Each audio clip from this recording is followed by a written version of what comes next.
Are you sick and tired of just boring English lessons? Well, I am going to teach you some very, very fun expressions, more or less.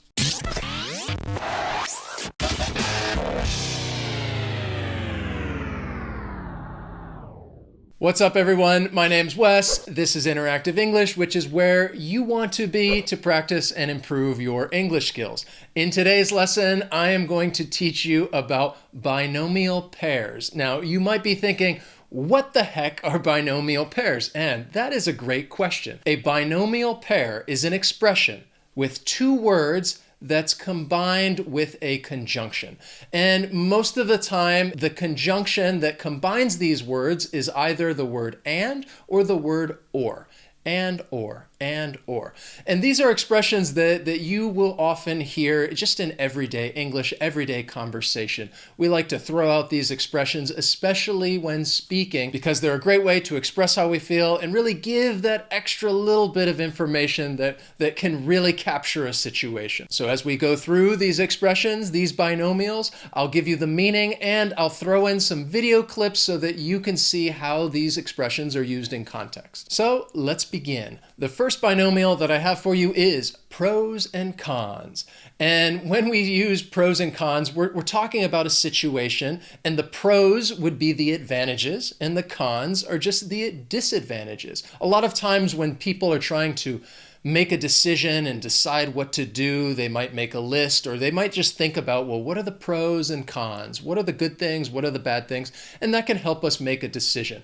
Pros and cons. I think there are pros and cons to every candidate. Let's look at the pros and cons. Pro, we could fill in the pit and build a park. Con, we might be filling it in with dirty money. It has its pros and cons. Yeah, I know. This would be good, but it would be the same.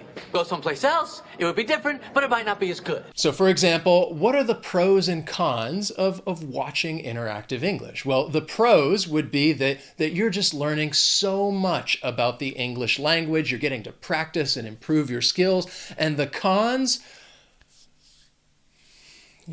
there are no cons. The next one is sick and tired. You're sick and tired of something or some situation. And if you're sick and tired of something, it means that you are really annoyed and you've kind of hit your breaking point to where you are about to get really angry, you're about to lose your patience. You're talking about a bad situation, something that you don't like because it's something that you find annoying. You are sick and tired of something. Like at the beginning, I asked you if you were sick and tired of watching boring English lessons, which is not what we do here. Not boring. I'm sick and tired of having nobody. I'm sick and tired of talking about yo-yos. I was sick and tired of everything. So some examples with sick and tired, people might be like, I'm sick and tired of the rain, or I'm sick and tired of having to stay late after work, or I'm sick and tired of eating the same thing all the time. You just get tired and fed up with something. You're sick and tired of it. Another great binomial, give or take. This just means approximately. So if you're talking to somebody and you give them a number, you say a number, but it's not exact. It may be more, it may be less. You could just say the number and then give or take. For example, if somebody asks well, what's the distance from here to there? And you might say, well, it's 100 kilometers, give or take. That's just an estimate. You're not exactly sure, but it's somewhere around there, give or take. Maybe a little more, maybe a little less. But it's approximately that distance, give or take. 2 weeks, give or take. 8 days, 11 hours, give or take. In which case, $49, give or take. How many people live here? A million, give or take.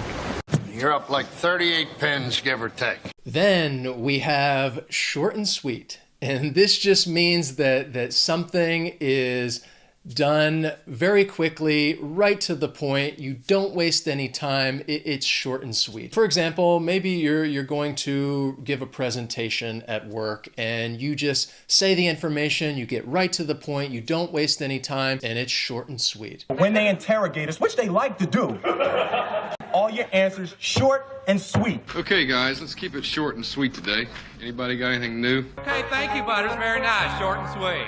So if something is to the point, it's direct, doesn't waste time, it's short and sweet. For example, like, I am not making this explanation short and sweet. I'm kind of dragging this out, and now I'm talking slower. It's not short and sweet, even though you're probably ready to move on to the next one. So we'll just move on to the next one. Then we have, and this is a good one, odds and ends. And if you say odds and ends, then you're talking about something that is unimportant, something that might be inexpensive. Often the way I would use it when people ask like, oh, what are you doing today? And I'd be like, well, I have some odds and ends to tie up around the house. I have some things that I have to do. They're not super important, but I should still do them. These are just some odds and ends that I have to take care of. We all have odds and ends that we have to do. It's just part of life. Just tying up a few odds and ends? Well, I know you have things to do. What do you mean? Packing, last-minute odds and ends. What did you do back then? Well, odds and ends. The next binomial, and it's another great one, hustle and bustle. And this just means to work very hard, to be very active, and to do something with a lot of effort and a lot of energy. You are hustling and bustling. Oftentimes, I think you hear it in the continuous tense if you're describing a person and say, you know, he or she has really been hustling and bustling lately. They've been really working hard and getting a lot done. Hustle and bustle. I've never seen this. I hear there's so much hustle and bustle. Ask me, Reverend, how can you live in such a small town, so far away from the hustle and bustle of the 20th century? Do you like to hustle and bustle? Sometimes I do, sometimes I don't.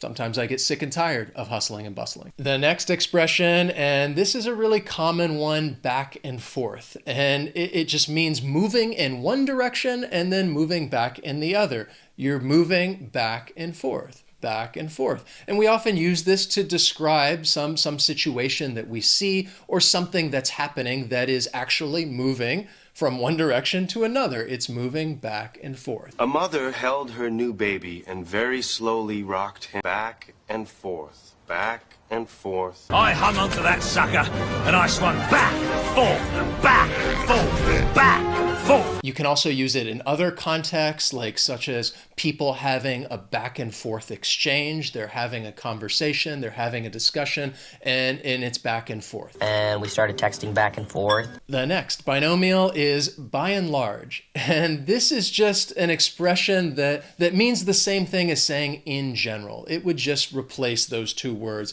By and large, overall is another way of saying it. You'd often find it maybe at the beginning of a sentence because you could say, by and large, this neighborhood, it's a really safe area, by and large, in general. Yeah, by and large, they are still made of steel and plastic, and that consumes a huge amount of energy. It was, by and large, a pleasant assignment, except for one thing.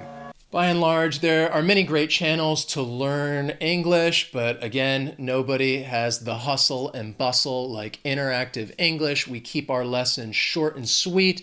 There are many pros and very few cons about learning with us. And you see, I just like to keep using them again so that you can try to remember. Another great binomial, more or less. It just means approximately, mostly, almost, you know, more or less. More or less is a little bit similar to give or take. The only thing is, I think give or take is often used with a quantity. It's often used with a number. Whereas more or less, you would hear it often with things that are a little more abstract. So if somebody said, oh, did you have fun at the party? You're like, yeah, you know, I had fun, more or less. Or maybe, oh, was he telling the truth? And like, yeah, he told the truth, more or less. Find what you were looking for, Logan? More or less. Dad! Are we hit? More or less. A boys' home, like a reform school. Yeah, more or less. And I can sound like I'm speaking Italian, so it's more or less the same thing. Then we have loud and clear. This is talking about something that is easy to understand, easy to follow, kind of confirming that yes, you understand. You understand the directions, loud and clear. You understand the instructions, loud and clear. And it can even be an answer if somebody just asks you, like, you know, do you understand? You say loud and clear. That's just a simple response. Yes, I understand exactly what you're telling me, loud and clear. Do you read me? Vice President Jetson. Loud and clear, sir. Loud and clear. You guys said that prison was better than this place. And I heard you, loud and clear. This isn't over yet, Buster. Do you read me? Loud and clear, Mr. Peterson. I hope you learned some new expressions because, again, binomials, they're just fun to learn. We use them often when we're speaking informally. So if you understood all of these binomials, let me know in the comments. I just want you to write loud and clear. Did you understand this lesson? If you did, loud and clear. That way I know, I'll be like, okay, this person gets it. So right now I gotta head out. I have some odds and ends to do before tomorrow. It's gonna be a very busy day tomorrow. I'm just gonna be hustling and bustling and making new lessons for you guys to make this channel the best, because by and large, I think it's the best place out there to learn English. And if you think so too, please hit that like button down below. As always, thanks so much for watching, and we'll see you next time.